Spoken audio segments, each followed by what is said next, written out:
Yeah. Out. Make sure it's working. Are we up?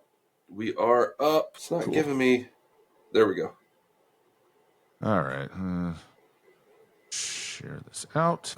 A smart me would actually prep this stuff beforehand, but not that smart. Yeah, it'd be like that. One of the things, though, that like Sub and I have talked about, just about trying to make it a little more smooth, but we haven't quite gotten that figured out how to do that just yet. So, yeah, just something that eventually happen over time. Yeah. Well, we started out doing spaces, dude. Like fucking, that was just it. on Twitter, just audios. And those are a pain in the butt to get off and like get onto Spotify and stuff. Apparently, but it's shared live. So if you want to pop the jingle, let's get it. Yeah, all right. Let's get to it. They moved everything around. Here we go. Welcome, everybody, to episode 56 of the Slightly Above Average Gaming Podcast. I am J007, joined by my co-host, SuboneKD, and we have a very special guest today, OMiT Braxton. What's up, fellas? What's going on, man? How are you? Doing good, chilling, man. Good. Yeah, it's still living in a construction zone over here, so I apologize for my background. It's not up yet, but we're getting closer. Yeah. But yeah, otherwise it's been a busy week. Been good. You know, nice to be back in the studio. Brax, welcome. How was your week? It was a pretty good week. Got some new things for the setup. Trying to get ready for Black Ops 6. You know, ready to prep in order for Warzone. But it's been a really good week. Nice. Did you get Scuff? Are you with Scuff yet?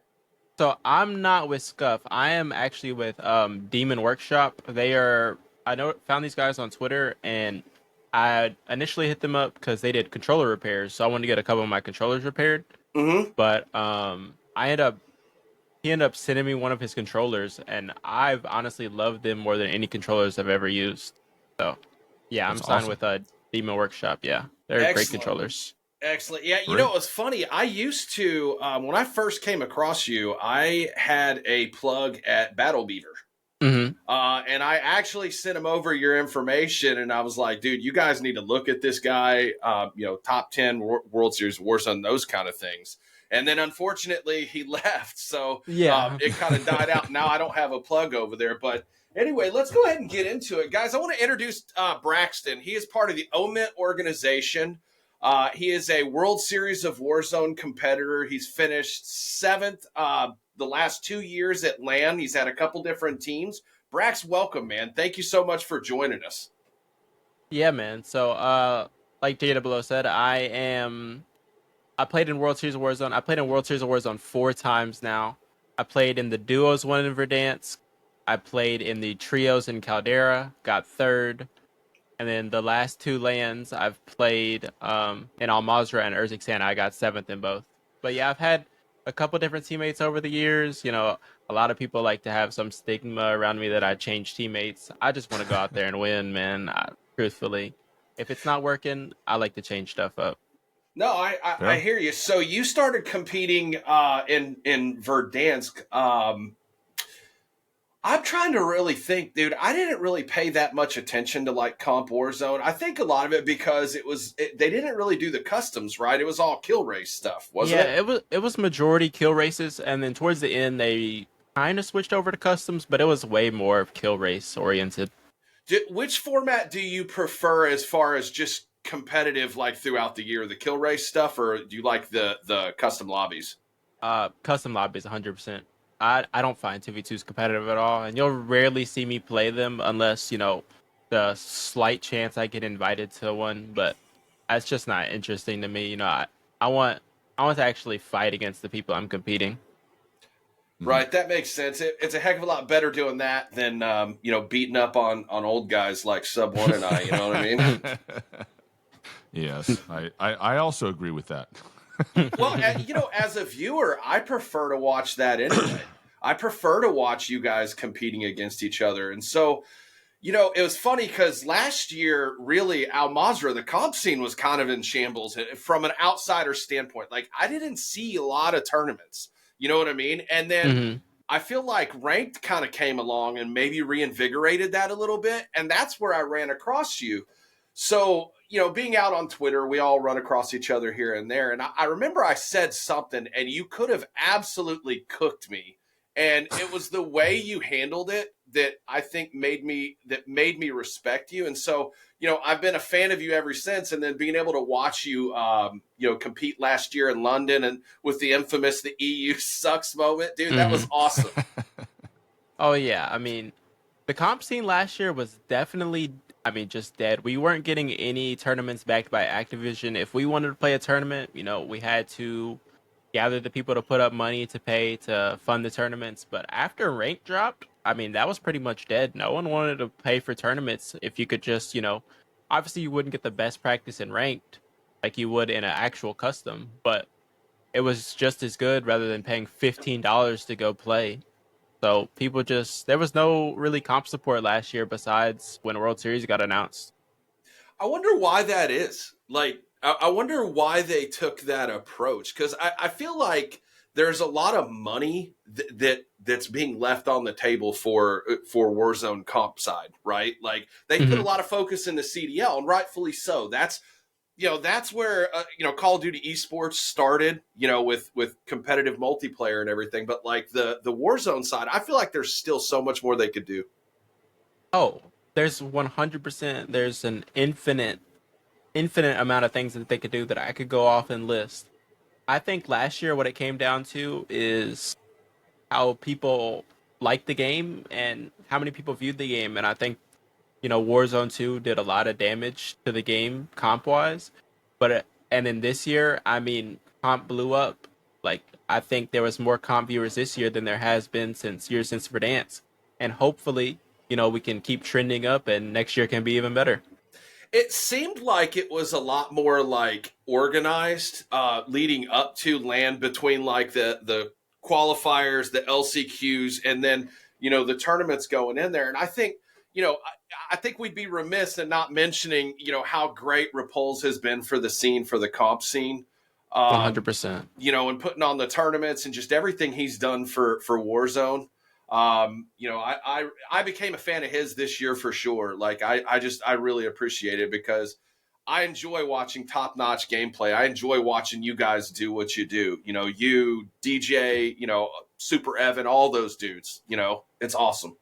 Oh right. No, I think everyone in the scene gets the chance to thank Repulse every chance they get. I mean, that guy has blown up on his own this year, but he took the comp scene this year to another level.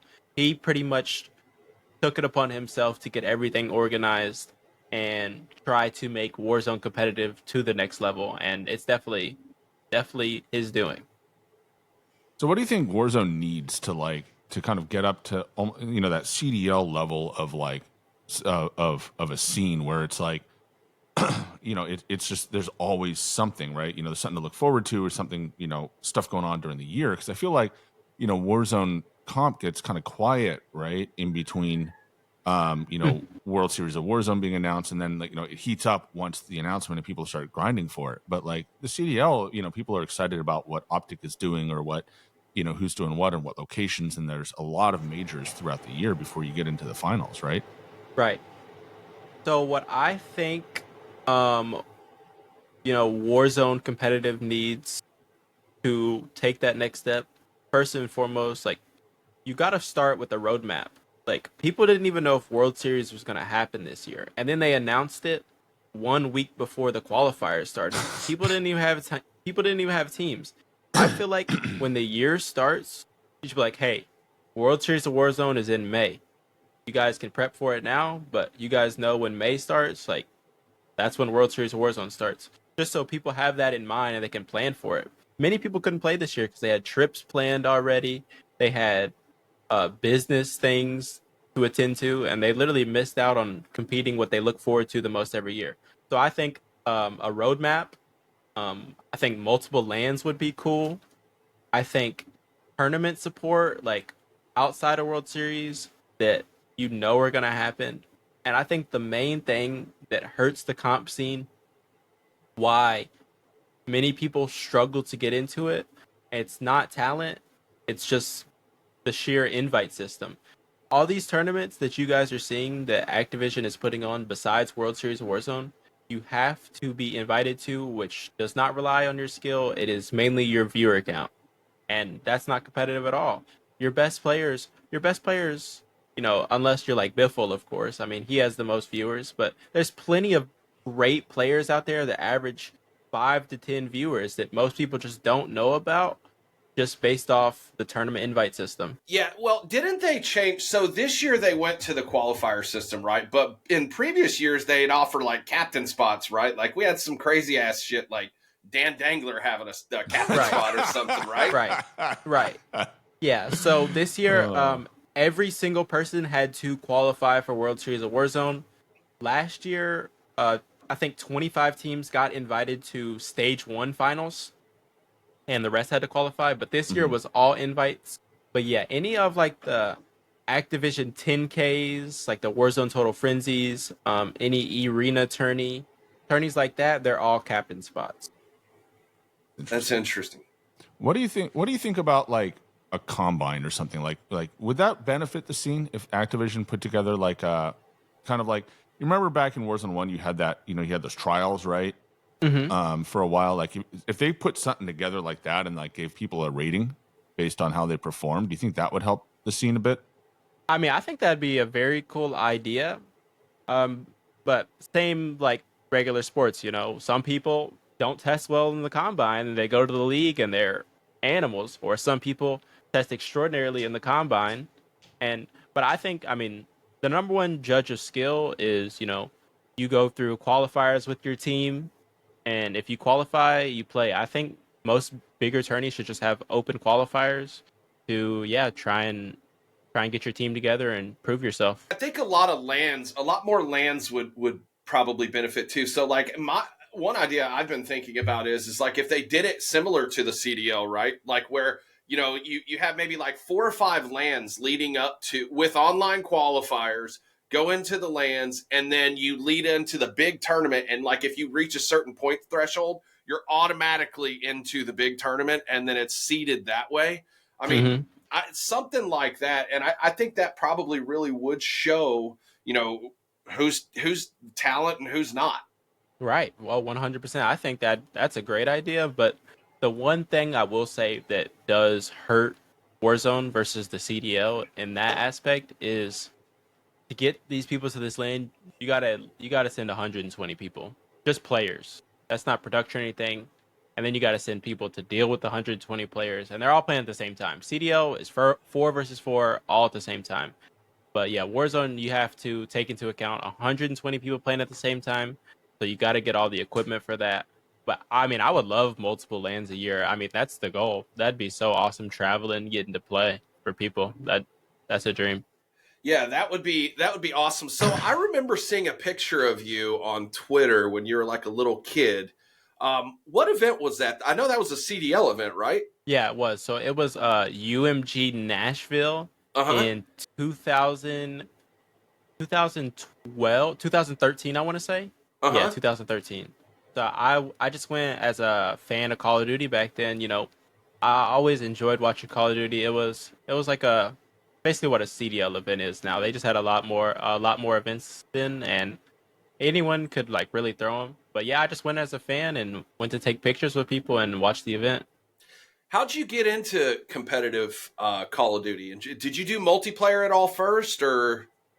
So I have never ever played competitive multiplayer. Honestly, I'll just always watch it. I always enjoyed it, but multiplayer to me just never like really sparked my interest that I loved, like wanted to compete in.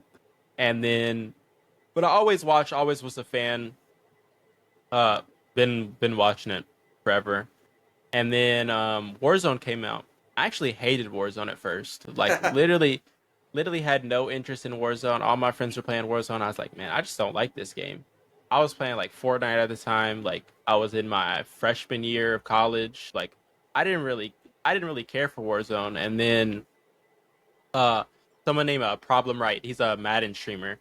He was getting invited to like Twitch Rivals tournaments back in Verdansk, and like I played Warzone off and on. Not that I really wanted to, but uh, I was pretty good, and he asked me to play. And every Twitch Rivals, he would invite me, so I'd play, and I was like, wow, I'm actually like shitting on these people that sit here and call themselves pros and have all these earnings. So I was like, okay, I mean, it's not that bad. I'll try it out. And I kept playing, got better, started streaming, and eventually, just worked my way up the totem pole. And here we are today. That's great. So, so in this journey up to now, right? Like, what's like the big highlight aside? I mean, you had the most recent finish, right? Like, is that like the highlight of it, or are there like moments that you've had, throughout your career that are just like, that was a great moment, that was fun, that makes it, really makes it worthwhile besides the money and the winning. I think this year was probably the biggest highlight. Just based off how much competitive transition this year and how much harder it was this year. And I feel like this year was the hardest lane to qualify for, just with spots being reduced since last year with losing player count. But this year, with the competitive scene thriving the most and having the most eyes on it, this year was definitely my greatest like achievement, I would say. But obviously want to do better, but can't take away from seventh place. Like I'll never be upset with that, but I'll never be content with that. I always want to be better. But this year was definitely the highlight. It was really fun watching you and youngsters and Juju, come together and everything. And I know you guys aren't going to be playing together this year, unfortunately. But I mean, you kind of got to expect that. Like seems like a lot of teams after Biffle announced he was coming back, a lot of teams are like, nope, we're no more. We're going to go ahead and look at doing some other things. But let me ask you this, and obviously seventh is fucking incredible. I really thought that you guys would be like a top 5 team at least. I wasn't sure where you would finish there, but in just keeping an eye on the scene, I thought you guys would be top 5. What do you think you guys could have done different? And I'm not talking about specific players, but just as a team, maybe at LAN to maybe perform in that top 5 level. So at LAN, what it came down to is, so online leading up, we were a great placement team. Great placement, always getting placement, and kind of struggled in the kill department. And at LAN, it was the complete opposite. We were getting all the kills in the world. We just couldn't find ourselves in those end games, and it really just came down to like conflicted calls and like I wouldn't say like not trusting each other, but it just came down to just didn't know what we wanted to do at the right time, or one person wanted to do this, another person wanted to do that, and then we kind of like be like, okay, we'll just do this when the other person didn't want to, so it wasn't like a full confident call, and it just really hurt us. The chemistry issue hurt us, and that was honestly probably the reason we split up this year. It's just a chemistry issue, like I wanted to play one way, someone wanted to play another way, and we would just end up like second guessing the play, and yeah, it just costed us when it mattered the most, which honestly sucks because it wasn't like that online. Well, it was, but it wasn't, and then just on LAN, it just didn't work out. Yeah, that's fair. Just being just casuals like we are. I have a team that I run with, and typically I have to be the IGL because nobody wants to do it. Right. But they don't want to play the way I want to play a lot of times, and so that can be kind of frustrating, especially when we're not winning as much as we used to. For sure. So I definitely understand that. So when you're putting together a team for the comp side of things, what are you looking for? Like, can you explain the roles on the team? Of course. Okay. So there are 3 roles people kind of follow, but some teams I mean it's really different for every team, but I guess for our team, I'll just go over our team last year. So there's 3 roles. You have the IGL, you have the fragger, and you have the anchor. So last year I was the main IGL in-game leader calling the plays. Juju was the fragger, just go out there, try to get kills, go shoot. And Young was the anchor, which is kind of like plays back a little bit, plays angles, gets intel, and Young was also like a co-IGL, like a second voice. But yeah, those are the roles that teams tend to follow. Another example, just like of Shifty, Soka, and Biffle.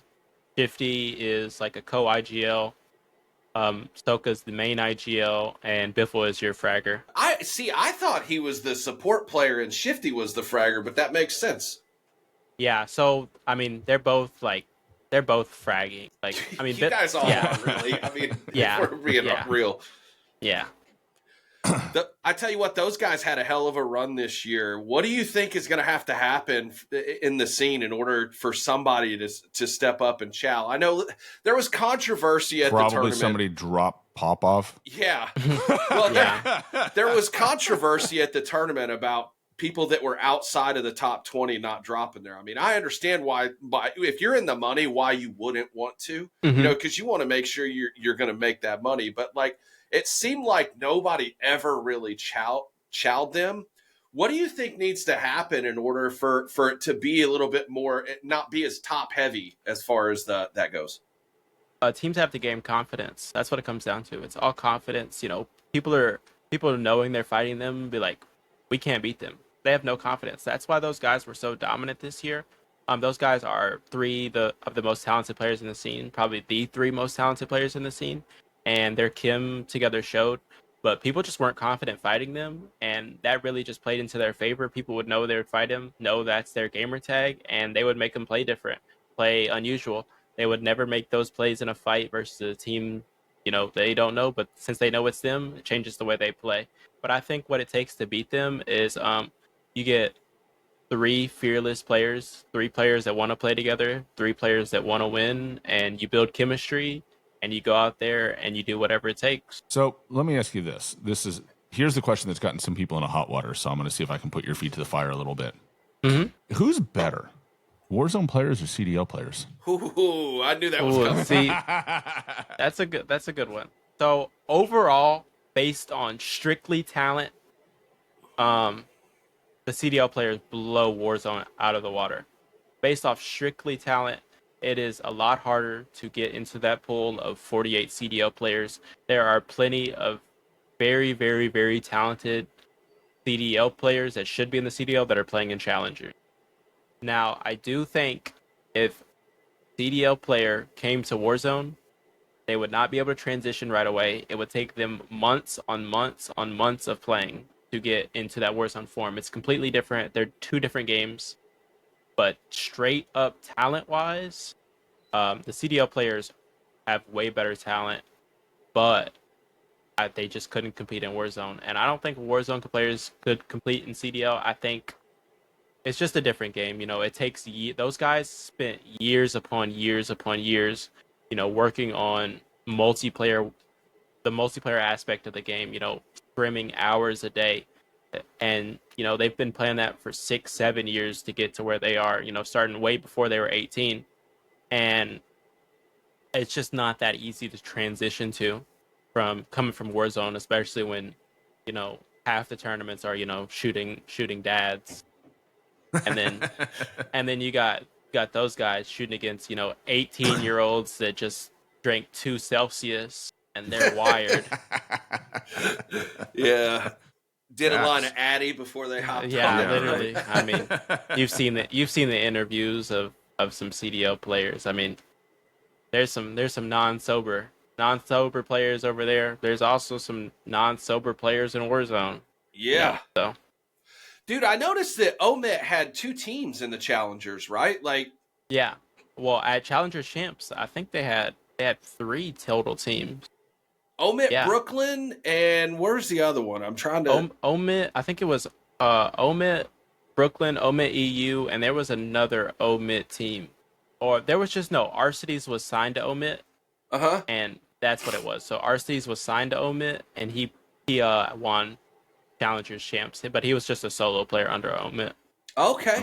All right. Yeah, I tell you what, I when the top 250 list first came out and I started paying attention to it, that's how, because I remember when we had that exchange on Twitter, I was like, you're top 250, aren't you? Because I remember seeing your name on there, but like there's several like OMiT players on there. Now, I don't know how many of them are actually OMiT, but when did you join the organization and like how did that work? Yeah, so I joined OMiT in May of 2023. I've been in talks with Rafi for a couple of years. He's the CEO. Rafi has a great eye for talent. He started in Warzone and then transitioned to challengers, but great eye for talent. And he just tries to pick up people that are underrated and feel like they don't get a fair shot in this scene. And yeah, he reached out to me and he was like, "Yo, I want to pick you up to OMiT. I like what you represent. I like what you do. Let's get you on the org." And yeah, so I joined OMiT. I think today there are about 12 or so players on the Warzone roster. Uh-huh. And he has a couple teams in challengers. But yeah, I mean, you guys are probably running into OMiT people on the map all the time. There's only 12 of us. So odds are they're not really real. Oh, bitches. It's funny. I've run into Spiros. Our team has run into DJ when he's been on there. Like, we've run into some top players here and there, but for the most part, not quite as much. It's funny. I reached out to Rafi via DM. I just took a shot because, I'd love to, have somebody like that on so we could talk about the org. But I reached out to Rafi via DM, and that shit, I think he didn't even leave me on red, dude. That shit never even made it to red. Well, I mean, I imagine DMs on you guys are just slammed most of the time. So, especially a guy like that. That guy barely responds to my text messages. So that's awesome. Love it.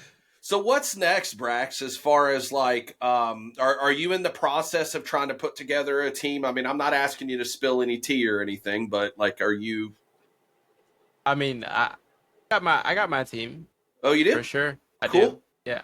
Fans. So, I mean, yeah, I don't mind saying it. So, I'm going to be playing with Juju again, and I'm going to be playing with Trick Empathy, one of my former teammates. I got third with him in Caldera. So, both of them wanted to play with each other. We were going to play this year. Honestly, we should have, but things went a different way, and this year we're going to try it out together. But those are the two players I have the most chemistry with, and those two players I know they're going to give me their 100% every day, listen to my calls, and we all want to play with each other. And like I said, those were two of my things that were key to taking down Shifty in them. And I think, we built our chemistry this year. We have the talent. We can go out there and do something. You kind of have to take that approach, right? Like that any competitor, whether it's golf, baseball, Warzone, whatever, you have to take that approach to go out and win the day. That's the approach you have to take. If you go out knowing you're going to lose, then why even fucking compete? Right. Yeah. Literally. I agree with you 100%. Some do you think people went in? Do you think people went into that tournament feeling like they were only playing for second place? I think there were people that went into that tournament knowing they weren't going to make money. Yeah, that's crazy. But yeah, I mean, some people do have that mindset. Like, man, I just want the best place possible to make as much money as I can. I went in thinking, hey, I'm trying to win this. I'm playing for $1 million. It's $100,000 each. I think my VOD's still up. After Shifty and them won, I literally sat there in silence for 20 minutes. Like, I just literally sat there. I was like, damn, like, my year's over. Like, that sucks. Feel like I could have done better. I tried my best though, but like I was hurt over it. Like, I wanted to go out there and win. That's the only reason why I traveled to Las Vegas to play a tournament. I wouldn't go out there and play for anything other than second place. I just wanted to go out there, do my best, and try to win. That's great. Yeah. No, it really is. I like that mindset. What are you thinking about, like, the current state of Warzone, just kind of where we're at Big Map? I know you and I have had that conversation a little bit in your Big Map right now is horrendous. It is in the worst state since Verdansk. Really. Like, the end of Verdansk was the most hacker-infested, stale gameplay ever. We couldn't get updates. If you guys remember the last, 6 months of Verdansk, the EM2 and the OTS were meta. There were no weapon changes. And here we are today. The only update we've got to the Big Map Urzikstan in the past 6 months is they blew up pop-off power and put moss everywhere. That's basically the biggest update. That's the biggest update we got. That and bunkers. Those were our 2 updates for the map the whole year. Nothing else changed. Back in Verdansk or in other maps, we used to get POI updates. They changed POIs. What happened to that? Like, no wonder the player base doesn't want to play the big map. It's the same thing we've gotten since day one, just with new guns. No one wants to keep playing the same thing over and over and over again for a year. And then when they look at their data for the next year, be like, oh, what should we do? What do the people like? Oh, no wonder they like Resurgence. You guys added 3 different maps, put ranked on that map, put all the events on that map. No wonder your big map is failing. There's no support for it. So right now, the big map is the most stale thing ever. I will say the best thing for the big map this year was the portable balloons, the zips that they added that made the game a lot better. But it's stale, man. I mean, you're basically getting the same gameplay you were in February, just with a couple more zips and different guns. Like, that's honestly pathetic if you ask me. Like, I'm not a fan of Resurgence. I don't want to go out there, play on a small map, and die, come back, die, come back. That just feels like multiplayer to me in a sense. I want to go out there, play a strategic game of Warzone, try to win the game with as much kills as possible. And, there's a risk to it. If you die, you got to get bought back by your teammates. Or if you're playing by yourself and you die, you got to go to the next game. That's the thrill in it for me. It's honestly a joke that the state of the big map that Raven and Activision have left it in. Sub's got a great theory on, why it is the way it is, as far as, them shifting priorities around Sub. Yeah, I mean, my theory is like, I remember when they talked about the roadmaps early, right? And, before Modern Warfare 3 launched, and, it seemed like we were getting, Rebirth Island late and some other stuff going on. And it really feels, based on what we've heard, that they pivoted at the last minute and decided to bring Verdansk back next year. And then in order to fill the gap, like, they punted a lot of content to bring Rebirth back early.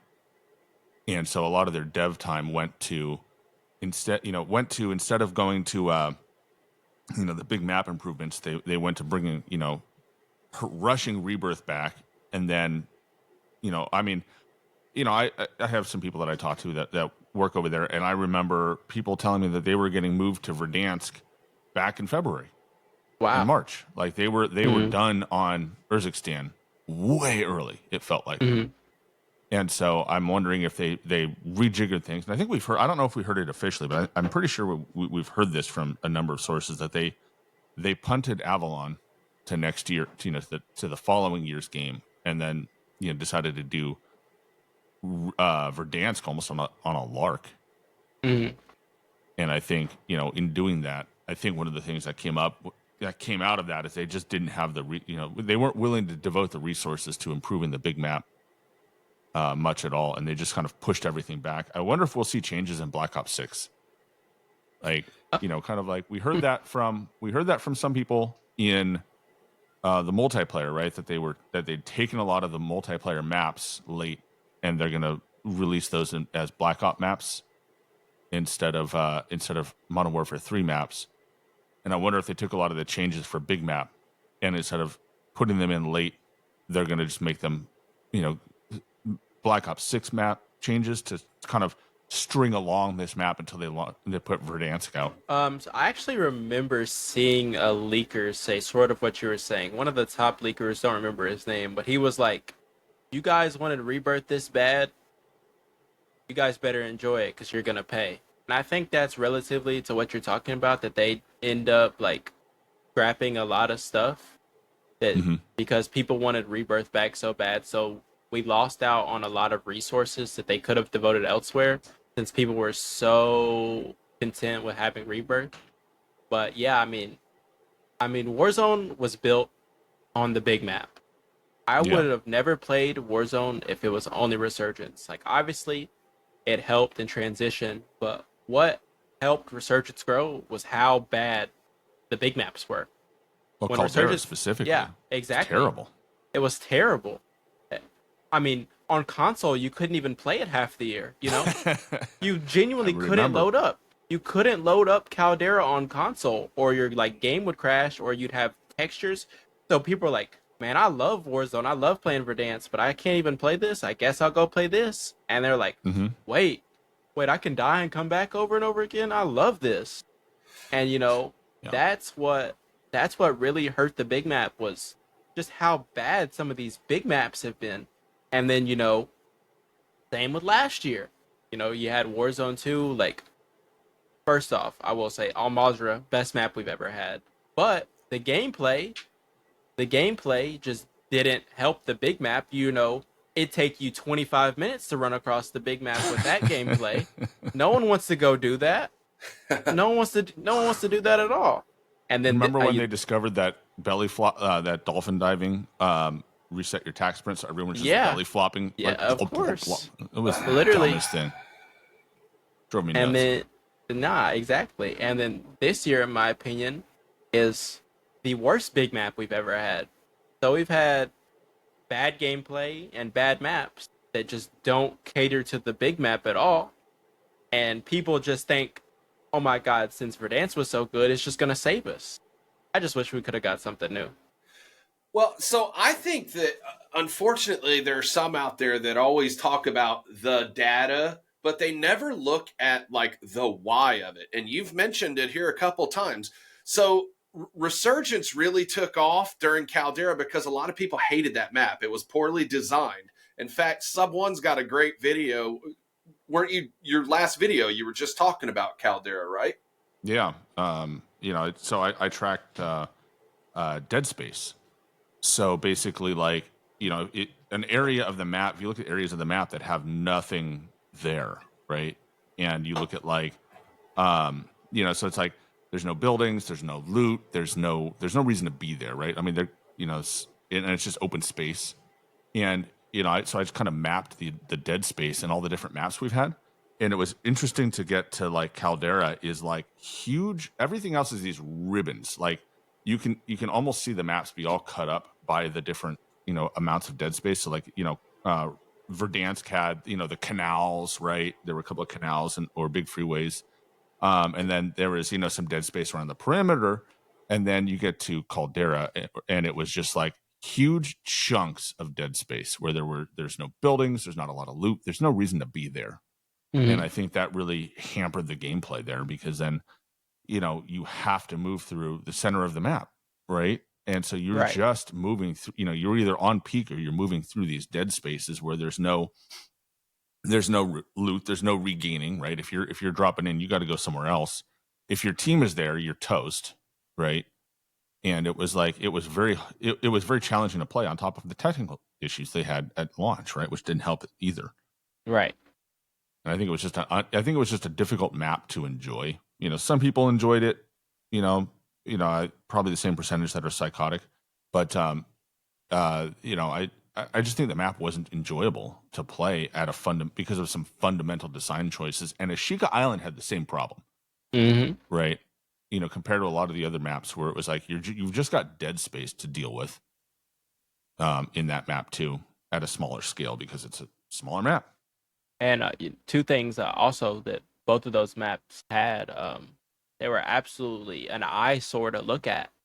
You know, all the bushes on Caldera, the skybox, it was like piss yellow.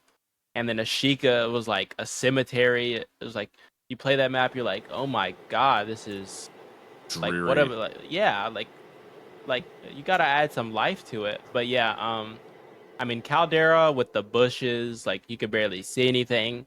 That was so bad, it literally made me upgrade my monitor.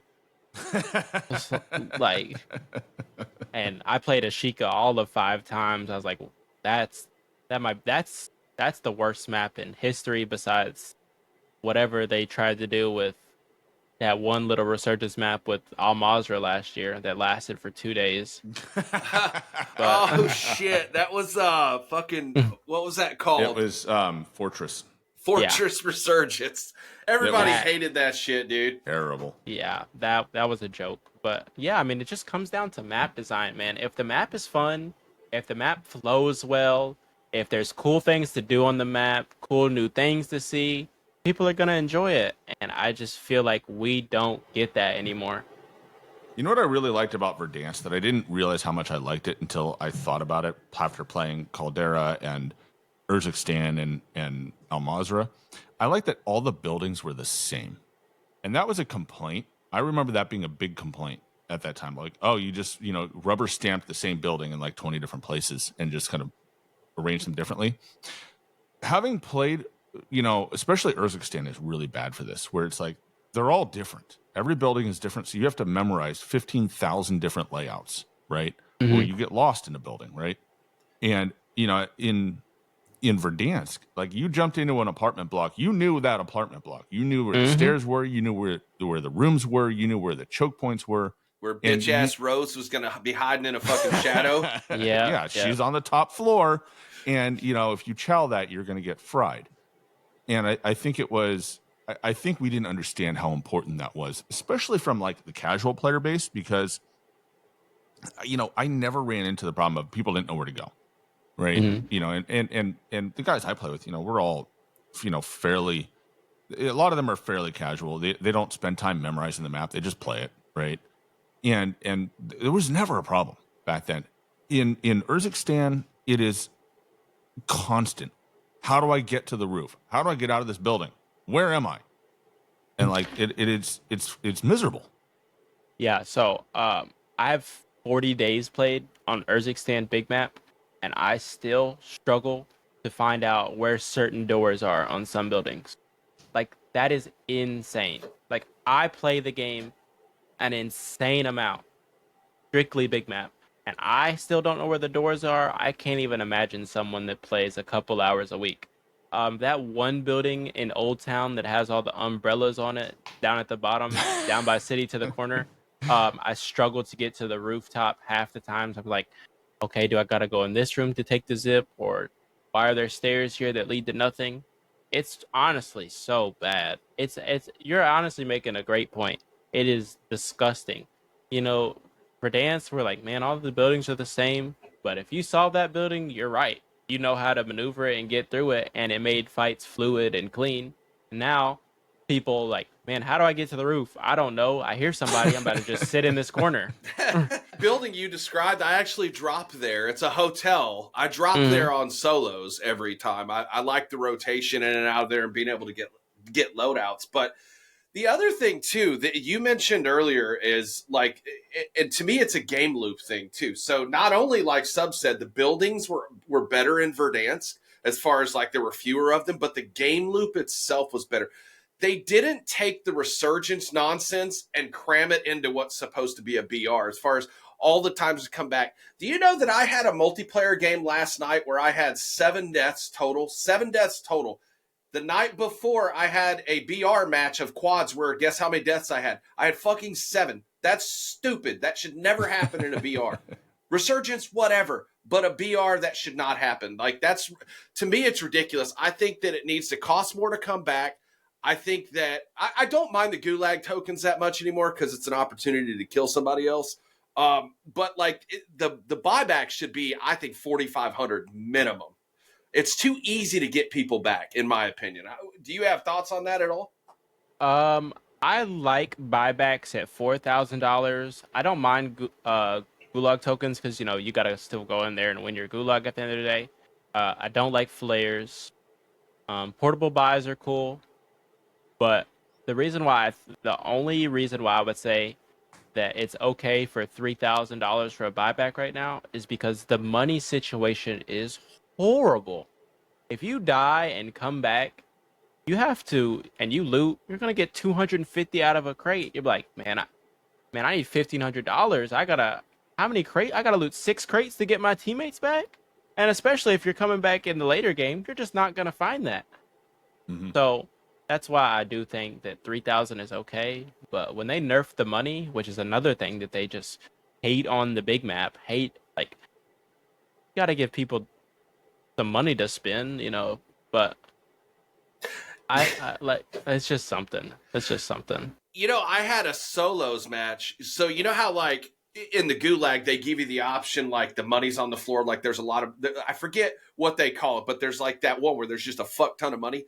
I died, I think, with $250. I came out of that bitch with like 12.5. I was able to buy my own loadout and buy one of those utility crates, which I think is one of the best things they've added into the game too, is that utility crate. I love yeah, that thing. for sure. Yeah, the utility box is a great addition. Yeah. They made munis and armor boxes like a little bit less. Like they made them 2,000 each in the buy, and then the utility is 3,000. But it's not even, if you're playing solos, it's not even worth buying an armor box. Because you buy an armor box for 2,000, you get 4 plates. If you go and buy 5 plates, that's 1,500. So like it makes no sense. Like No, I don't it know. doesn't. It makes no sense at all, but the utility is a great addition that you get ammo and armor. And you get your equipment too. Yeah. Mm-hmm. Yeah. What do you think about the bunker buster? Do you like that addition? I mean, okay. So this is my thoughts on the bunker buster. Before, like right now the state it's in, it is okay since you can't call in multiple at the same time. And I don't like the gas damage with it. I hate that. The only cover we have in Warzone is, go to a building. So I don't think a kill streak should do overlasting damage into a building. That doesn't make sense to me, especially like I don't know, like the only cover you have in this game is go into a building. So you go into a building to hide. Now there's a kill streak that hits you inside of the building. Like that's gonna be game changing for Verdansk if they decide to keep that with all the buildings. But it'll at least make ATC a little bit less viable. Oh yeah, for sure. Wow, I remember just staring up there, looking at it through my binoculars with the PA, like, man, there's 4 people up there. They're gonna be there the whole game. Let's go the other way. You remember when people used to stack those claymores up at the elevator? Right at you take the zip over, like, yo, I'm gonna try and kill him. Boom, claymore. You have your other teammate trying to fly a heli through there. He gets C4'd. Like, I got the heli in there once. I got in there with the heli. Yeah. Like you could, if you timed it right, you could fly that thing right in, and it would crash and explode inside. It was like the ultimate like kamikaze way in. Yes, sir. That's crazy. Y'all remember that long range sniper shot? I think it's supposedly the longest sniper shot in Warzone was some dude that was like 2,800 meters away and shot somebody out of the tower. I think I've seen that. It was from prison, right? Yeah, it was fucking like from one end of the map to another. 1,700 meters, I think, was the longest one they had. Yeah, it was something. And he was just on prison, just dropping bombs. And it was a hit. It was crazy. It was my goal for a long time until they fucked up. That was when sniping it was actually good. Yeah, I don't know. What do you think about sniping? Where are you on that one? I'm anti-sniping.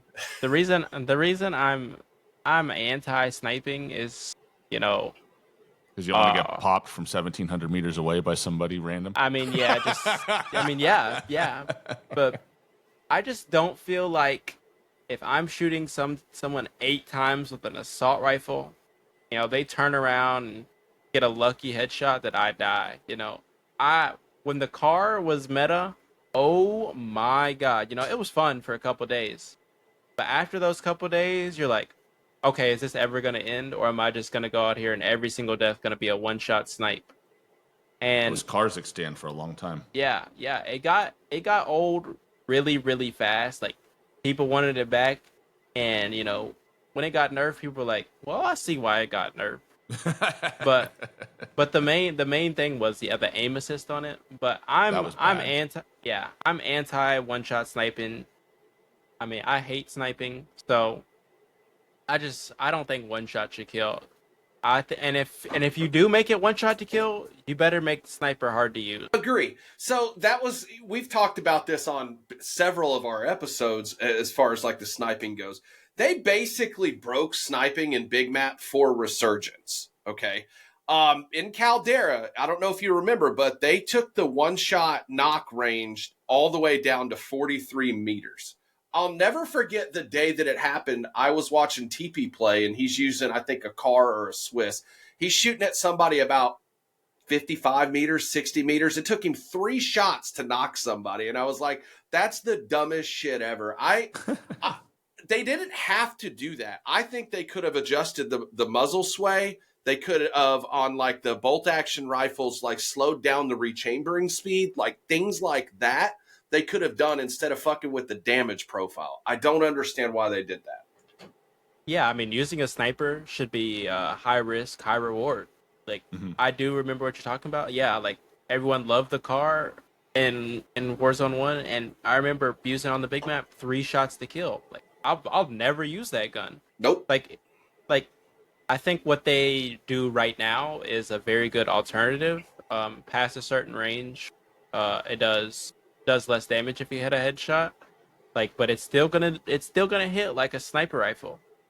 So I think readjusting how the aim assist worked was that was the biggest change. I think that's the thing that killed it out of the meta above everything else, because before and reassigning the damage profiles, but because before it would one shot to upper chest, neck and head, and it would 2 shot to everywhere else. So you could hit 2 toes and they were, and it was that was the worst part about it, because people are seeing your arm. People are seeing your arm and they're hitting you in the arm twice and be like, oh, I just died like that. And you're like, well, there's 175 damage off. Thanks. Right. Yeah, that was rough. I mean, it was great when you were the first one to have, those sort of things are great when you're the first one to have it. And then by the time everybody's figured it out, it becomes miserable to exist. So like for me, I like low intensity game modes that have some of this cheese in it for fun. Like I remember he likes the broken Lockdown? shit, dude. Yeah. I love shotguns. So Lockdown and on I was playing Lockdown on shoot. What is that map? Vondel. Yeah, if you want to call it Verdansk, something that didn't happen. On Vondel, when the Lockwood 300 was broken and the throwing knives were good, I would drop in with the 300 and throwing knives and just be a menace of just like drop on them, 725. Somebody comes around the corner, they're getting a throwing knife in the chest, and then I'm right there with you. Somebody else on their team is like in Proc's chat screaming, and then they get executed, and it was glorious. I love shotguns. Yeah, but it's like You'll catch me. Having that cheese is fun sometimes, right? Like it's fun to be able, But I think it's good to have more competitive modes where it's like that cheese isn't prevalent, right? Right. But I mean, you'll catch me running around with those dual wield shotguns right now. Those things are the dual wield fire shotguns. They got 4 bullets in, you reload in 1 second, shoot again. But I mean, I love running around with stuff like that. Like, but yeah, in a public match, like that's fun.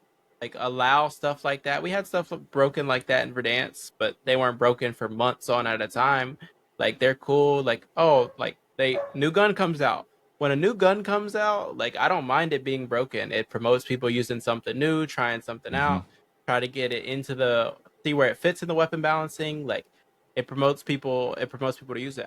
That's one thing too in Verdansk that was major that hasn't happened the past 2 years. The new gun, when the new gun came out in Verdansk, you're like, I gotta get this new gun. It was something to look forward to. You'd be like, yeah, this gun's about to be really good. They'd always make the new guns good, so they'd be sought after.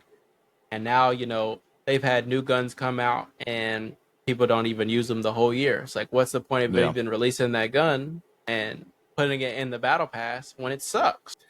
The STG is the only one. Well, the STG and that DTIR are the only two that have really been fun to run.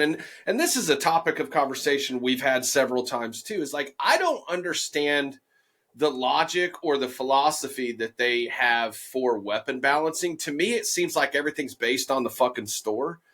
Instead of, like having 3 or 4 weapons in each category that's viable, that do what they're supposed to do. So if you have a low recoil weapon, it's going to give you a low damage output.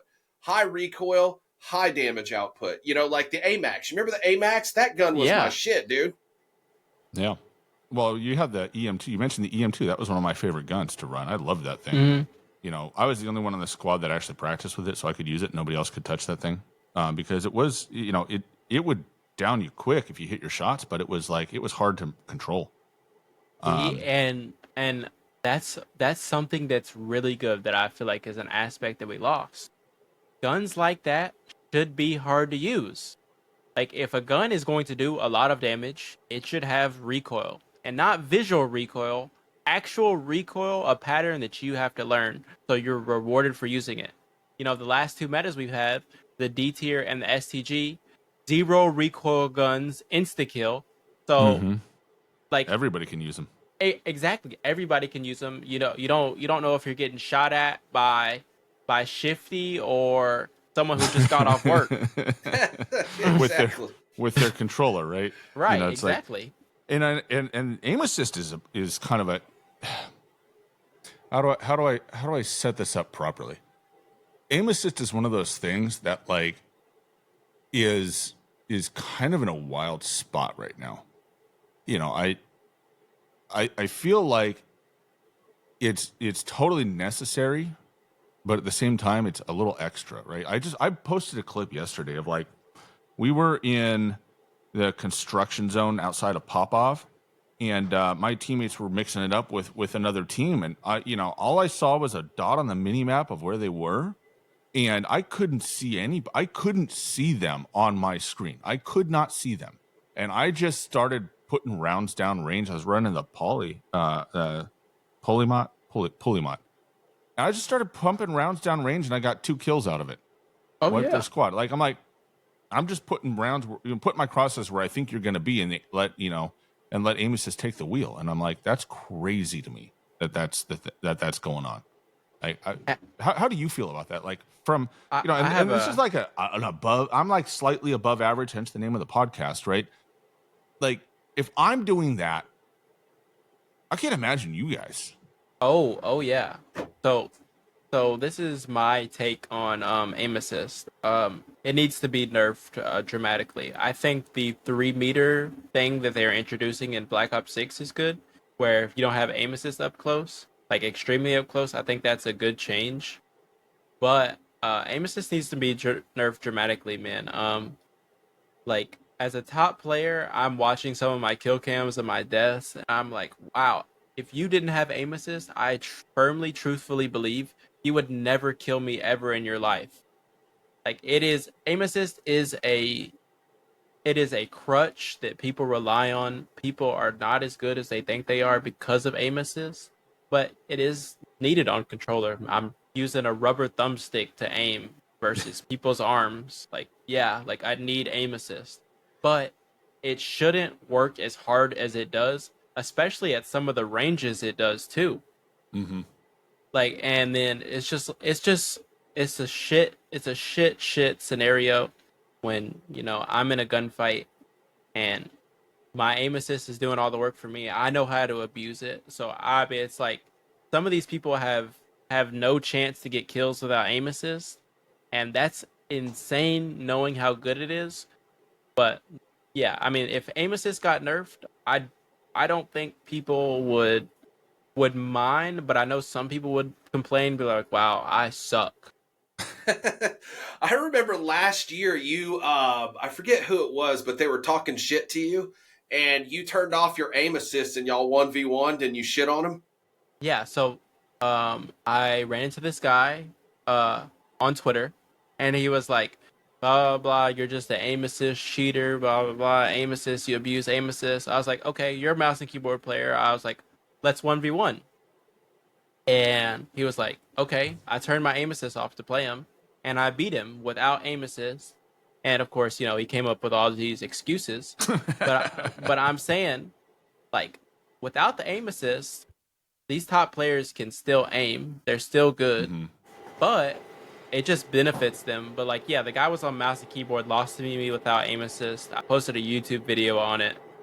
He was just sitting there complaining the whole time, saying blah, blah, about this, about that. But people just, and that's another thing that also is ruining Warzone right now is people can't give you credit for just being good at the game. There's always something. It's either aim assist or you're cheating or there's no just because I can't do this, you can't do that.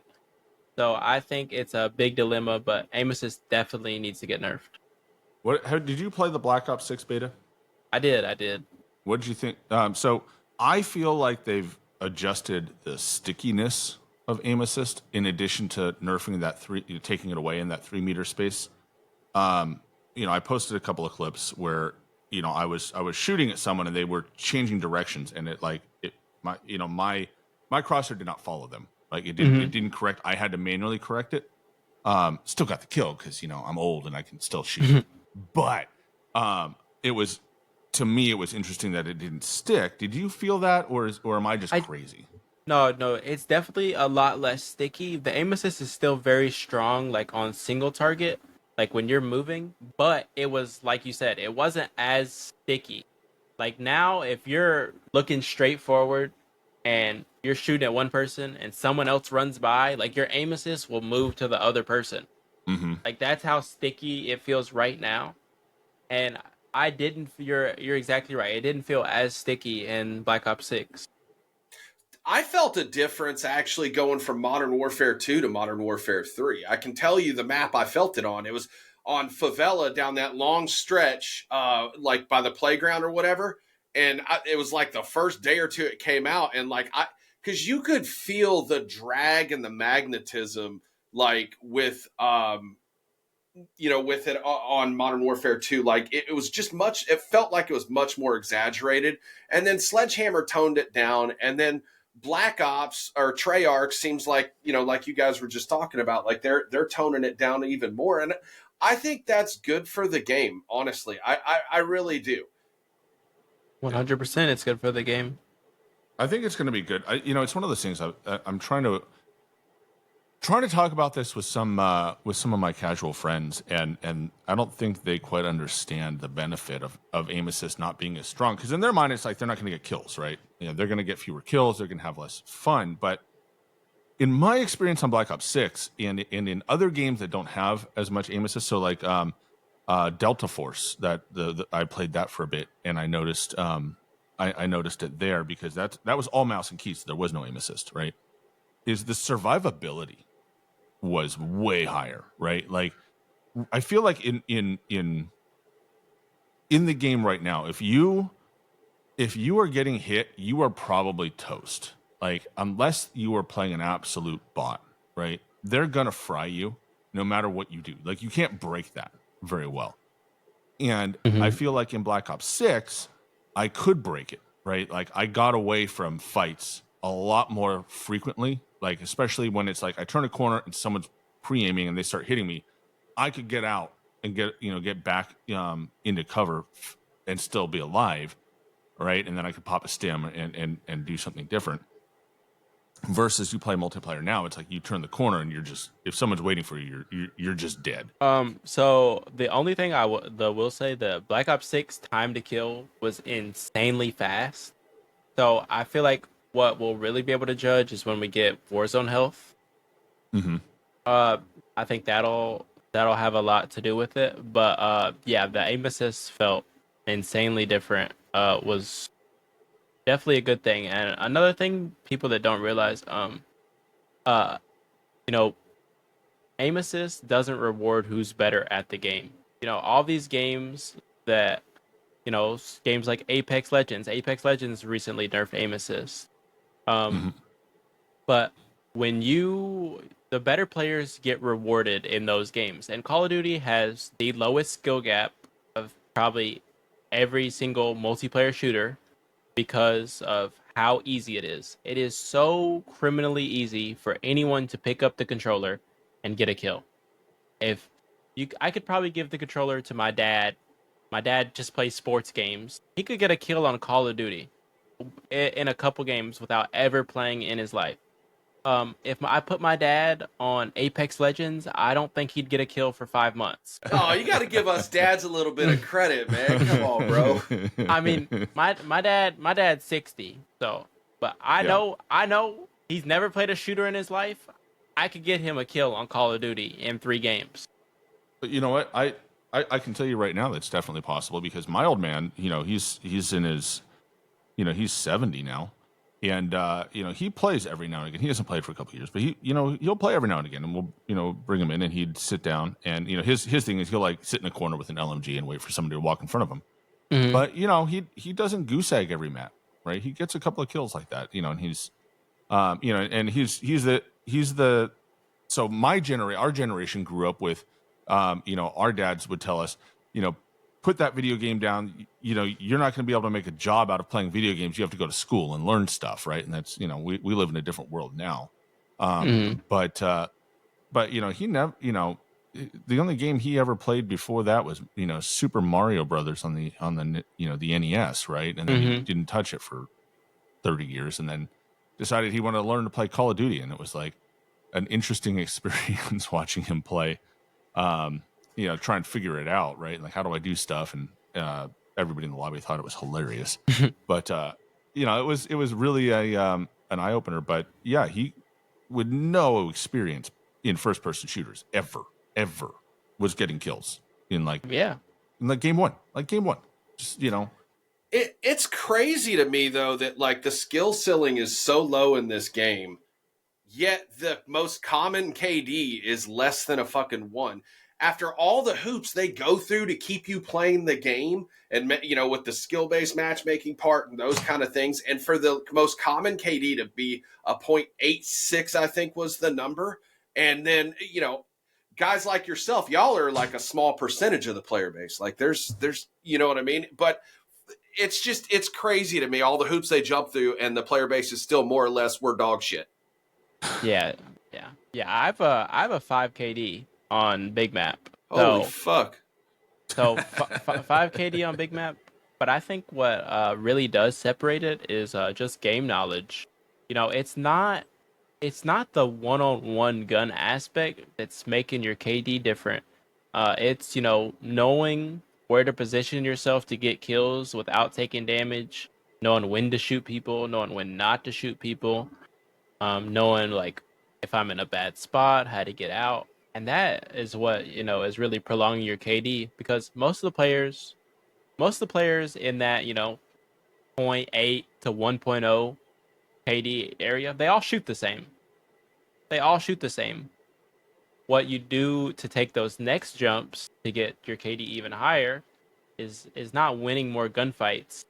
It's putting yourself in more efficient spots to get kills and positioning yourself for the next kill rather than just worrying about one person in front of you. You got to think about, especially if you're playing quads now, since they removed every playlist. If you're playing quads right now, you got to think about, well, there's 4 people here. I can't just only focus on one person.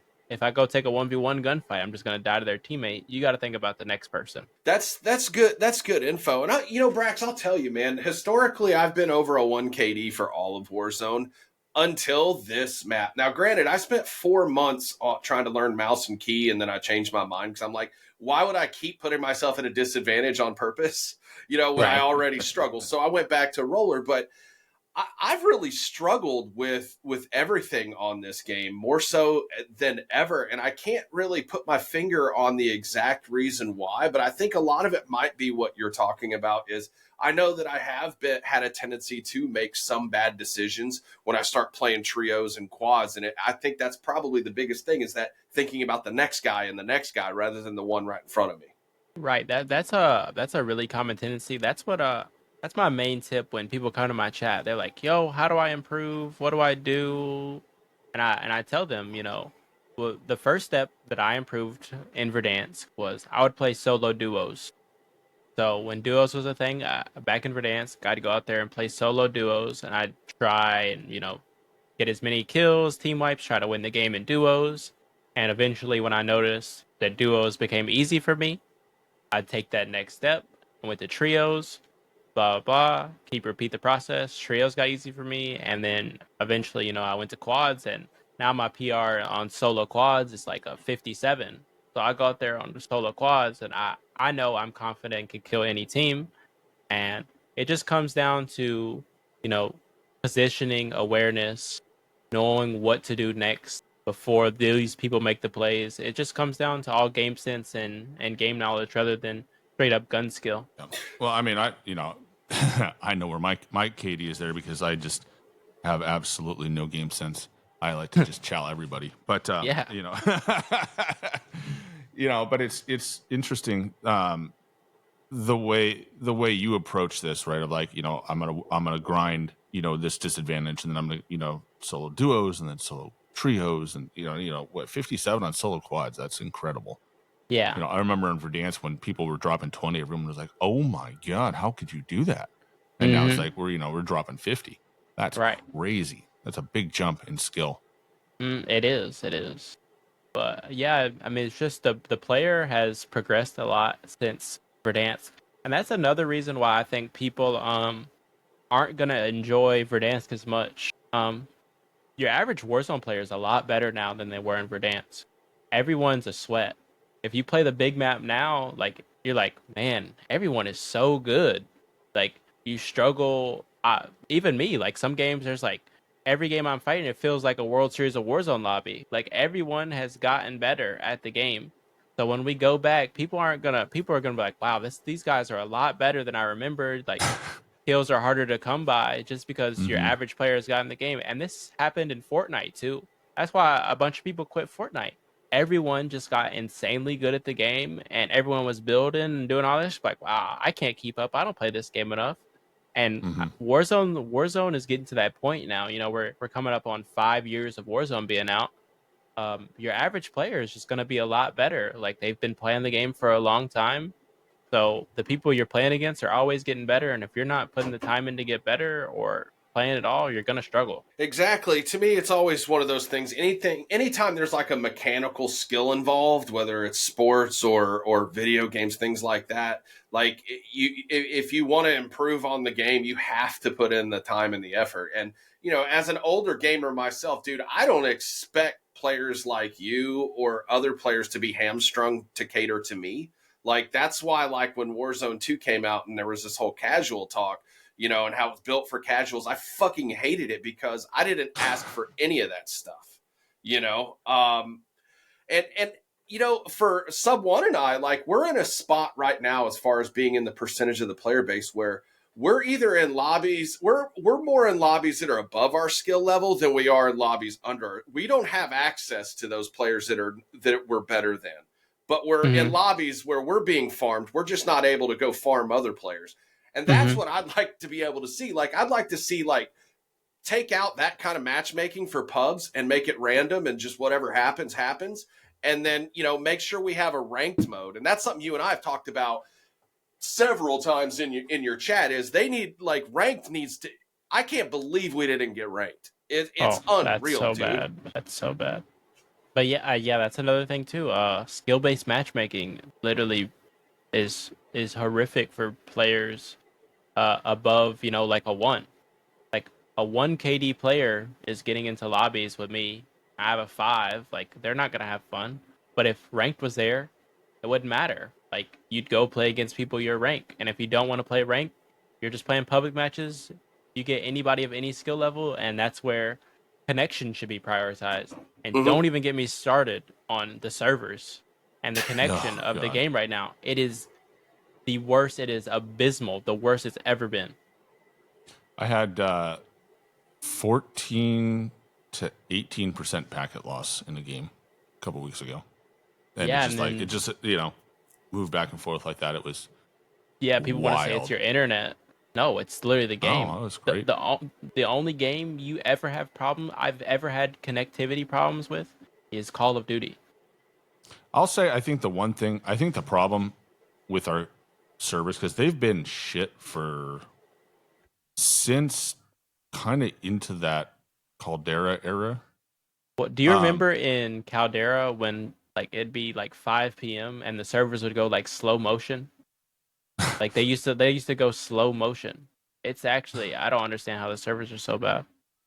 I think they were so I remember there was an article about how when they switched the CDL over to YouTube, there was a section of the article that was talking about how this was basically a part of the deal for Activision's servers. I wonder how much of our problems right now stem from they cut a deal with Google and then immediately were like bought out by Microsoft. And like Google was like, well, screw it. I'm not giving you the top tier. Because like, companies a lot of times what they'll do is like when they cut a deal like this, they'll pay for like, for like an A tier service. But because it's such a big contract, right? Like the service level will actually be like the cap will actually be higher, right? And we see this sometimes with our internet providers, right? Where it's like, I remember on Comcast, I would get, I would pay for a gig and I'd get like 1.3 down, right? I'd get, I'd be getting more than I paid for, right? And so I'm wondering if Activision and Google struck a deal where it was kind of like understood that, yeah, you're going to pay for this level of service, but we're actually going to give you this level. Like we'll let you have access to this as long as there's like room in our network for it. And then all of a sudden Microsoft steps in, buys Activision, and Google's like, yeah, we're not doing that anymore. And now they're getting what they paid for or slightly below. That's my tinfoil hat theory on why the servers right now are such dog shit. And until that contract runs out, they can't switch it. Right. That makes sense. Yeah, it's pretty. I mean, it's pretty interesting. I mean, like I know for damn sure it ain't my internet. I'm 1,000 over 1,000, baby. Like I have fucking fiber optic. My shit flies, bro. Yeah. Yeah. Yeah. I mean, I have a dedicated internet service just for gaming. Nothing else is on it, and it's pretty fast. So the idea that we run into these servers are my issues is kind of wild. It's just frustrating. bad. It's so frustrating. So, Brax, what do you want to see with the next iteration of Warzone? I mean, what do you think needs to be done to get us back to a level of just excitement from the overall player base for the big map? Yeah, I think it starts with, most of the big map players want big map ranked. They confirm big map ranked. That's a good start. We need a good map to play on. Urzikstan is bad, but we're gonna be on Urzikstan till Verdansk comes out. So I think that already turns people away. They played Urzikstan for the whole year. They don't want to keep playing it until Verdansk comes out. But it just comes down to making notable updates, changes that to the map, changes to the meta, changes to fun things to do on the map. Just give people a reason to want to play, give people new things to explore, to try out, to challenge, and that's really what it stems down to. But for most of the player base, well, most of the competitive player base, they're really looking forward to big map ranked. I know that for a fact. But yeah, I mean, to get people back to the big map, man, you gotta put in updates and support for it. You said you don't. You said you can't stand. You kind of implied you can't stand Urzikstan. What do you think is bad about the map? The flow of the map is literally horrible. You could make so there's certain spots on the map that are just a straight up deadbolt, like terrible places to fight. There's literally like 7 or 8 places that you just fight. It's just gonna take forever, or like just the overall flow of the map. Without the zips, you played that without zips. I think you'd probably get like 10 kills a game, just based off it's hard to find people on that map. For dance, you'd rotate to POIs. You'd always find someone to fight. Always, always, always. You'd go to hangars, you'd find somebody. Go to super, you'd find somebody. You rotate, there's going to be people in storage. It had a good flow to it. The flow of the map is good. Now, there's no flow. There's no flow to the map at all.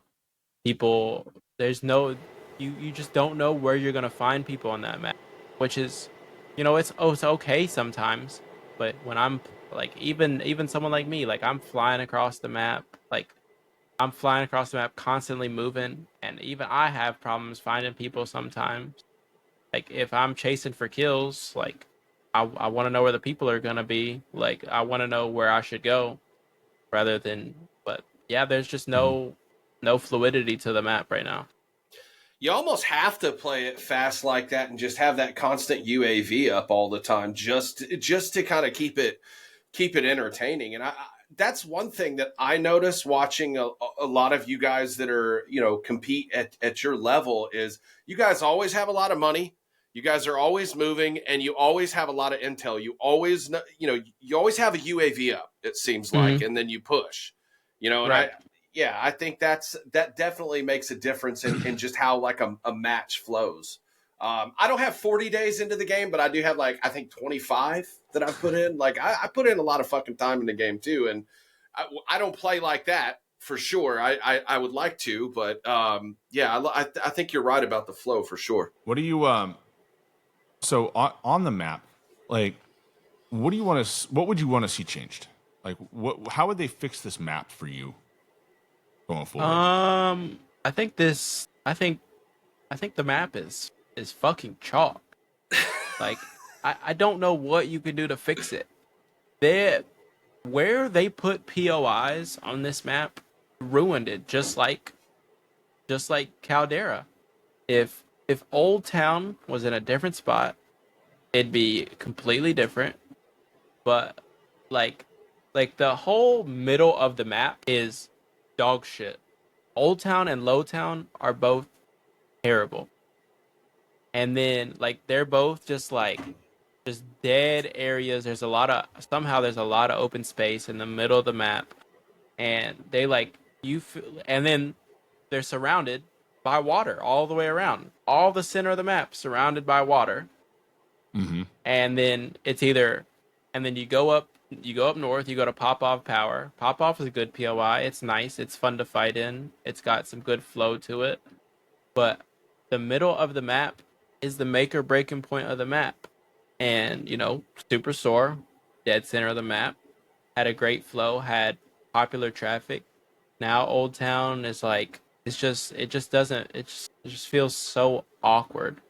And then you go down to City, and it's just like the start of City when you enter from Old Town side is like shorter buildings, and the deeper you go, taller the buildings get. There's no tall buildings on the close side. They're just all in the back. So if you go all the way back there, all the buildings are tall. You get stuck under there. You're like, wow, I'm just going to die from the roof. Then you go over to Farms and Manor side. You got a river. You got a couple buildings on the side. And then you get pushed back to Super, which they just threw Superstore in there. I guess people wanted the Verdant aspect back. And then the whole left side of the map is horrible. Resort, never go over to Resort. There's 8 different levels in Resort with holes everywhere, 25 staircases. Seaport is 25 buildings that all look the same. You got different levels, people in stairs. It's terrible to fight in. They just got to make areas fun to fight in and recognizable areas where you can get in, fight. If you want to camp, you can camp. If you want to push fast, you can push fast. But there's no balance. So we're talking POIs here. So when you're getting ready for like the World Series of Warzone and things like that, how do you go about deciding which POI to choose? Because like your POI that you guys dropped, the one I call it the dealership because it's that car dealership. Like, how did you go about choosing that, and like what went into your thought process into doing that? So why I chose that dealership POI over by Resort, there was a buy station there. You want to control the buy station. You don't want to land in a tournament and not have a place to buy your loadout. There's 2 hidden caches nearby. There's a lot of loot spawns. So basically you're just trying to get as much money as possible to get a loadout off rip. And once you get the loadout, you can go from there. But number one is just having a buy that is uncontested, that you've fought for, and you control the spot, and then you get enough money to get a loadout. So you have that military base, like that camp that's up top, that's up that hill. But then like the row out up to the other side is fucking, there's literally nothing. Yeah, it's like horrible. It's a wasteland. I think it would have been better if they'd even just thrown some rocks out there to use for cover, because in a tournament with guys like you, if you get caught in that spot, you better have 37 smokes or you're going to get clapped, period. Yeah. Yeah, you're just dead. At Yeah, minimum. because you're out in the middle. Like, there's literally no cover. So, but I think what they tried to do to compensate for that is they did throw that jump tower that would spawn there.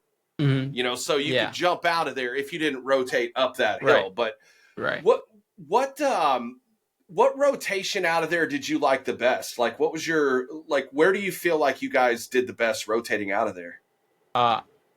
I didn't like one rotation out of there, honestly. Like, without, like, we literally had to get in a car and drive 2 minutes to find anybody. Gotcha. And that's great. It's great. But I guess the rotation we did the most, we would just get in, drive the car down to Popov, drive past Popov, since, Team and Popov's got an advanced UAV for you. Yeah, wave to Shifty and them boys. Yeah. We're out, cuz. Yeah. Toot the horn. Yeah. Get a UAV and just find someone on the UAV after we get past that bridge. Gotcha. Yeah. I think it's such an interesting map. Like, I think the water changes the dynamic of it a little bit. What do you think? Like, what's your feedback on the water? Like, are you get rid of the water, or? I think the water's cool. I think the water's cool, especially giving everybody a pistol. If they didn't give everybody a pistol, get it out. But giving everybody a pistol, save the water. The swimming aspect is cool, just to have it in the game.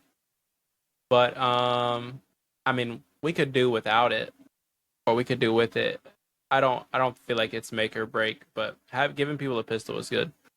Yeah, because I distinctly remember in Vondel, right? Vondel, right? That's the one with the canals, right? Yeah. I mean, just trying to play that, and you would have to jump in the water, and sure enough, there'd be like 4 guys just sitting under a bridge in the water with their, with their pistols. Siege. Yeah, the F-Tac Siege, and you were just, it was like, why do you play this game if this is all you're going to do? Because it's like, and it's their loadout pistol. Like, they built that loadout to sit in the water, and it's like, why are you here?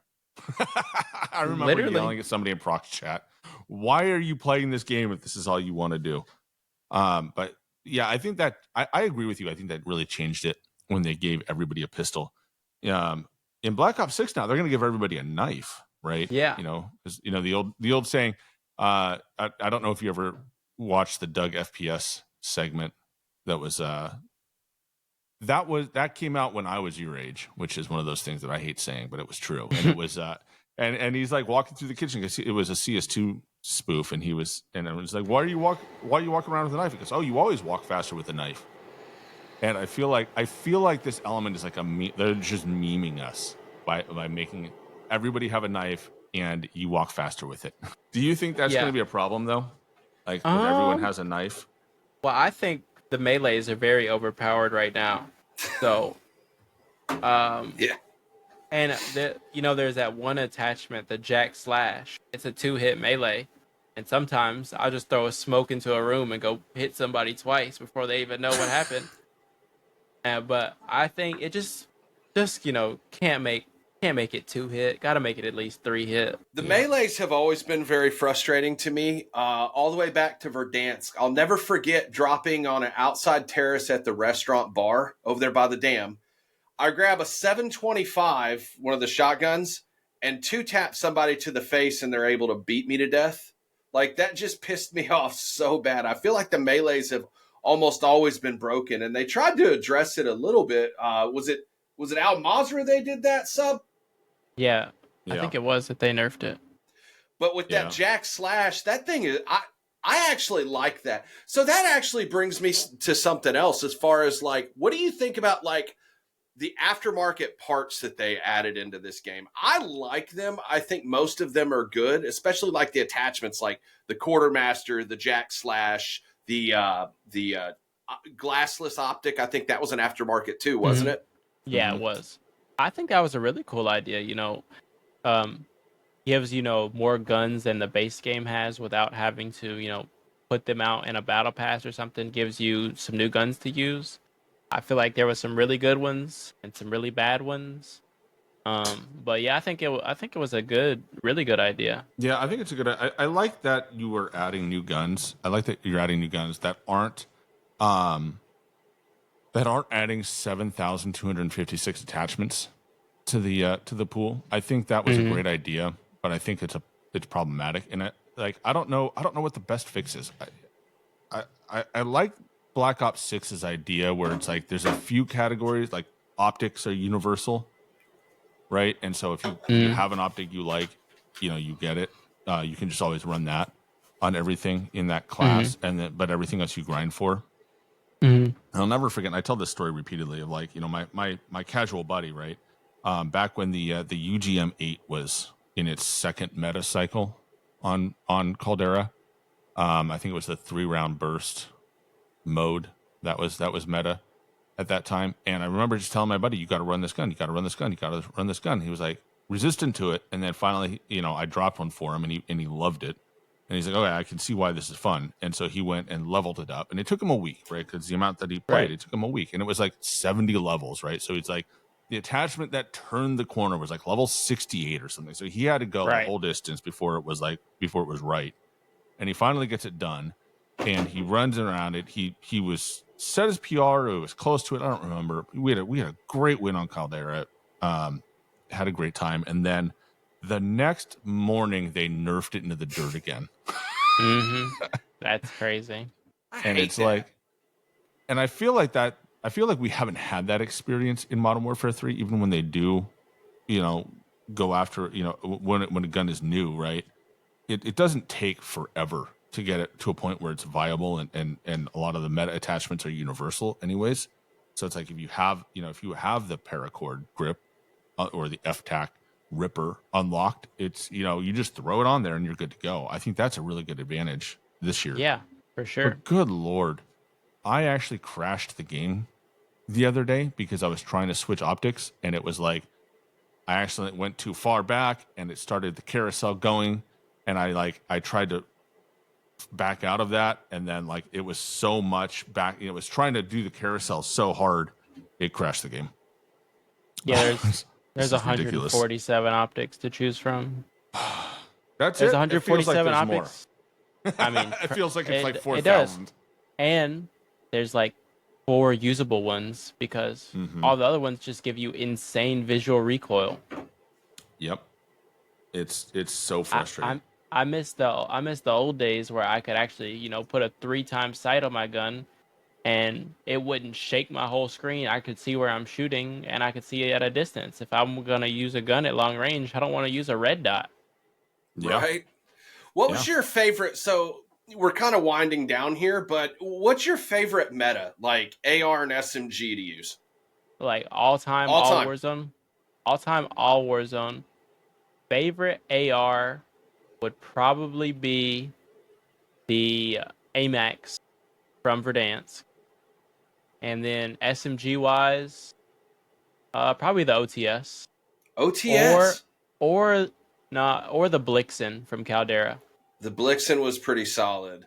My favorite SMG of all time is the Modern Warfare 2019 MP5. I love that one. Good gun. That, and I used the Kilo, that was my favorite AR, and then the AMAX, and then actually the Cast-Off 7.62. I used that in Warzone 2 basically from jump, before it was meta and everything. I used it and I liked it. So those are my 3 favorite ARs. How about you, Sub? I think all time my favorite AR is the original M4. The OG That's M4. A good one. And I ran that thing way past its prime. It's actually why it's how I got into this, is that I discovered that they'd nerfed it. I didn't realize they adjusted weapons, because they didn't give us patch notes at the beginning, right? They just shit changed, and we went, okay. And so I discovered, that's how I discovered JGod. And he was like, here's the meta. It was like he had a spreadsheet with meta. I'm like, oh my God, this actually changes things. Got me into, and the catalyst to getting here. But I loved the M4 when it was new. That was fun to use. I like that gun. SMGs, that's the category. There have been a lot of fun SMGs. There have been a lot of fun ones. I think if I had to pin it down, I think probably the one that I wish I could get back to was the. Do you remember the taped gripped or not taped gripped, the meta Uzi? Mac 10, right? Mac 10. The Mac 10, that was a lot of fun. I think my favorite period and to play Rebirth early on was the Mac 10 and the Mac 10, and then you had the oh gosh, I can't remember the name of it, but yeah, that speed Mac 10 was, you were flying with that thing. That was a lot really of fun. Yeah, Yeah. but I think Mac 10 and that M4 probably my two favorite guns. What are you running right now, Brax? Are you running the DTIR and the static, or what are you? Yeah, D tier and the static right now. Just I mean, the two best guns in the game. If you're playing in these lobbies right now and you're not running those guns, you're just gonna die to them over and over and over again. It's true. I picked up I killed a guy at his loadout. I took his shit, and then I was kind of rotating, and I noticed he dropped back in, and he had one of those iron sight D tiers, and I fucking beamed him off the side of that museum over there that was broken, and it's like, I've been running the MCW with the Jack aftermarket part as sniper support. 40 round mag, high grain rounds, and then running my cat. That's kind of when I run solos. That's what I've been running. But the D tier is actually pretty fun to use. But I still think the best gun we've had so far in this iteration is the STG, hands down. Yeah, that gun was fucking fun, dude. It was. It was really fun. It was easy to use, but it wasn't obnoxious as much. I thought. I agree. I feel like we've had some obnoxious guns that are just RPK. but yeah, man, this has been a great conversation. It's good for us as like normal people to be able to talk with somebody who's a competitor of your skill level and just kind of get your perspective on it and just see how what you guys think about and how you approach the game and things like that. Because a lot of the people that rock with us are people that are of similar backgrounds as us. So, it's awesome to get a chance to visit with you. And where all are you putting out content? We need to make sure we promote that. So yeah, with Black Ops 6 dropping, I will be posting on TikTok, YouTube, and streaming on Twitch. You can find me at BraxTVN, BRAXTVN, on all socials, and the best way to interact with me is on my Twitter, and that is BraxTVN with 2 N's. And all of those links, if you're listening to this back on either Spotify or on Apple Podcast or over on our YouTube channel, we'll have links down below, so you can check those out and hit up Brax. Well, I really appreciate you guys having me. J007's my guy, like he said multiple times, always in my chat. Always love seeing J00 in my chat. So very, very glad that I got to come on here and talk with you guys. It's been a great time. You guys are doing a great thing over here. I've really enjoyed myself, and always see you guys posting on Twitter. I appreciate you guys interacting with me and all over the community. You guys are goats. Yeah. So just hang in there for a minute. We got to make sure everything uploads. So once we end we'll get a little countdown here. But for everybody else, thanks for hopping in. Thanks for sticking through. We had a great conversation, great time with everybody, and we'll catch you all on the next one. This has been SuboneKD, along with J007tv and the Slightly Above Average Gaming Podcast. We're logging off now, so we'll see you next time.